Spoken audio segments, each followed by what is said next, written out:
Hey everybody, welcome to Into the Breach. I'm gonna go ahead and do a couple runs of this game. It's a fairly new game. It came out a couple days ago, and I really enjoy it so far. I've only played just a little bit of it, maybe say half an hour, maybe an hour tops. I tried doing a run just to get familiar with it. I did the simulation and the first island, and I tried recording that, but it didn't go very well. We'll end our turn, and hopefully we block this spawn. This spawn will come out, and he missed his target, which is good. We need to protect the emergency batteries, which are up here. I just realized. So we're safe from that. We've got a lot more enemies coming in, and this guy, even though he's webbed, it means he can't move, but he can still attack. Mouse over the status icon. Yep. He can still attack. Massive units can walk in water, but water will prevent shooting. I'm assuming there might be other mechs that aren't so massive. I could be wrong though, I've yet to find out. So let's see. He can't move, but he can hit. Interesting. I think I will try and take that, but that means the building there is going to be SOL. Could try this, and we'll push him here and do 2 damage plus 1. So we could try that, and that'll free him up. Yes. He's free, which means you can move here. And we'll attack him for 1. Excellent work, and that means you get a free shot at him, which saves the building as well. That is so nice. That feels so rewarding to make strategies like that. And take your time to plan out. And he's dead too because he blocked the enemy. And now we have a giant tentacle. That's tentacle, I guess. This may be old-fashioned by today's standards, but old Horus here is going strong. He's vital to our supply lines. At least we block that, but oh boy. And there goes the supply train. Let's take care of it. Okay, that's an isolated. That didn't do damage? Well, he's still boned. Gosh, I wish I could undo that. This game was from the creators of Faster Than Light, so it shares a lot of similarities in it. Its overall visual design, some of the sort of strategy. It's very strategy heavy. You've got your characters, and it is roguelike, but it places a heavy emphasis on your actions. And but the cool thing about it is, even though it's roguelike, whereas traditional roguelikes have sort of a 1 life and then 1 death, and that's it, you start over. This one, you get to travel back in time with 1 person, so you get to keep essentially 1 part of that run. In this case, you're a time traveler when you start a new run, which is cool because you get to level them up. So I'm going to go ahead and just get started. We're going to be playing on normal. I'll be starting the first island. I don't think I'll go through the simulation again. Okay, these corporate islands are the Vex breeding ground. Yep. So while I've been playing this game, I noticed that I have to take my time. So let me go ahead and deploy these units. I have to take my time when it comes to figuring out how I'm going to do each turn, because there's a lot of mechanics to balance. I realize now the importance of the power grid, which is the health, and it's not necessarily the health of my mechs, but rather the health of the buildings which I'm trying to protect. The whole plot of this game is that we're going back in time in order to prevent the Vec invasion, which are all these bugs and such. It's turn-based, and so far I've been liking it. It's just really hard right now, and the learning curve is steep, but not impossible. It's very friendly in that, like, you can just highlight things and see what's going on. Everything's explained to you, and you can take your time. You even get to reset your turn. Well, you can only do that once per battle, and you can undo your move when you move your your character on a tile. So I've been talking this whole time, but I've also just been trying to think of what I get to do here. This is the first mission, and already I've got like all this terrain differences.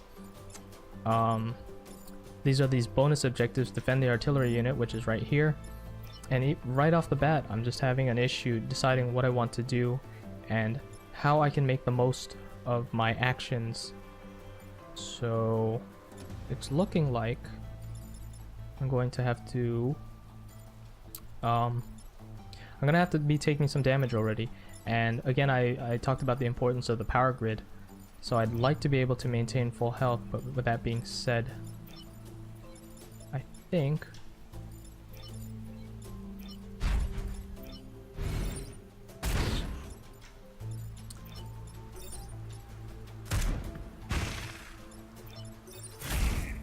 I'm gonna have to go with that. So basically what I did was I minimized the damage of these buildings by taking out this Vec, and I went ahead and moved him here, and I'm not too worried about the health of my mechs because that is restored at the end of every mission. However, the buildings, not so much. That's determined here. I've been talking about the health. I will be sacrificing this artillery unit. At the very least, it'll be taking, what is it, one point of damage, and hopefully next turn I can save him. I do. Oh, he can attack, but he can't attack there, and he's basically stuck, so not much I can do. Maybe this? No, that's it. He was unable to move because he was caught in the webs by the Scorpion unit. So he'll be taking 1 point, and he will be taking 1 point. And these are the emergence holes where new Vec units will spawn. Here we get to see the actions taking place one at a time, and if I go ahead and press shift, I can actually see how it'll all plan out or play out when it's their turn. So we've got the first action followed by the second, third, fourth, which are all the enemy actions, and then number 5 is enemies emerging, which are these two right here. So again, stuck in how I want to proceed. This time this guy does have the ability to move. Okay, so I want to go ahead and get this guy out, because if he gets hit and that ice tile gets hit, it will be destroyed, and I don't think this artillery unit will last in the water. So let's go ahead and move him away, and I will be able to do some damage there. So let's see. No, that's also bad. We'll get to do a lot of damage there. So I think we'll do that. 1, 2. It's a lot to take in. If this happens, what is this unit? The Scorpion will take another 1 point of damage by colliding with this Scarab. And then we've got the, what is this unit? The Firefly. There's so many things to learn. So I was talking about the learning curve being steep. I've been playing just through the first island, and each time is a new layout. So I really like the random generation they have here. I'm just gonna keep talking as I try and decide what's the best course of action. If I can somehow get 1, 2, 3. If I can somehow get this guy eliminated, that would be great. But I think more importantly, I'd like to get something free here. This Scarab's attack is fine because now that the artillery is out of the way of the ice tile.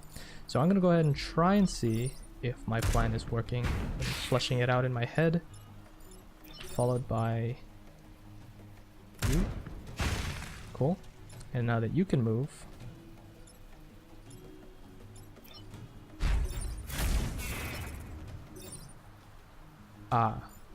see, that was where I messed up. I hastily went ahead and moved the combat mech, which is the melee mech in my squad, over to take this guy out, where he wasn't really a threat to my buildings. Whereas this guy will go ahead and do 1 damage to my already damaged cannon mech. But at least he can go ahead and move over the emergence hole, where he will block the Vex spawning. This Scarab attack shouldn't do anything. Although that does block off the passageway here. I can move through the water. I don't think this artillery unit can, but he's not part of my squad per se. Okay, I'm gonna go ahead and take a look at the enemy actions. We've got one, which will attack the far building there, but he's low. We've got the second one, he's got full health. And he will be attacking. So I don't want that to happen. I think it's important that we move him away. So perhaps let's move him here. Yes. And this guy he's gonna be okay, but I want to move him here so that next turn he has some more mobility options rather than just being stuck on this ice tile, because he can't move into the water or else he will sink. With that being said, now I can use the artillery mechs effect, which is the pushback effect on adjacent tiles of the point of impact. So I'm gonna go ahead and move this away, or I could go ahead and take care of 1 damage already. I think what I'll do instead is go this way, and that way he will take 1 damage from the Vex spawn, as well as his attack will be useless. And then I can go ahead and take care of the Scarab. Incoming. Okay, so we do have some actions left. He can fire but not do anything, and he can fire but not really do anything. He is primed and ready to take out this Vex once it spawns, provided it moves, or it doesn't move. Still have units, that's fine. I've been noticing a lot that I have not been using my full set of actions. Whether or not I've been efficient in my actions has yet to be determined. I've only been playing for so long. I've said this before in the playthrough where things went horribly wrong, but this is my first real set of time playing, so I will be making mistakes. Just try and bear with me. And so let's see. We can. Okay, so we've got a couple options here.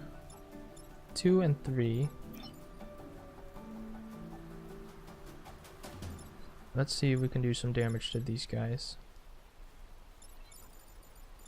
And he can only move in such places. So I think it's best that we get some damage in on him. Okay, that does not release the web though. Only killing him or moving him away from this tile will release the web. So he can finish off the target, but it's not a main concern considering I only have 1 turn left until victory, and they will retreat after that 1 turn. So I can go ahead and focus on minimizing building damage. So I'm going to go ahead and move this guy out of the way. And then my artillery mech will use the pushback effect. And now my buildings are safe, and we can go ahead and let's just kill him for some XP. The neat thing is that Ralph Carlson, my main time traveler, he has a special effect of getting +2 bonus XP per kill. I know it's a lot to take in, but we did it. And I'll again keep trying to explain new things as they happen, but I'm learning as well. And this is one of the first times that I've gotten all the civilians alive in a while, I'd say. Oh, I don't even remember picking this mission. I thought I picked this one. In any case, more rewards means harder missions. So that was a relatively harder mission compared to this one.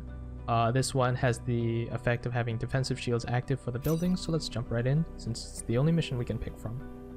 Old Earth produced massive quantities of explosives. This region is littered with uncleared ordnance, so watch your step. We're going to be tackling central museums. Actually, I think I'm going to save this for the next episode. Thank you guys so much for watching, and hopefully I included parts of my failed run in this episode as well. But I will see you guys in the next one. Later.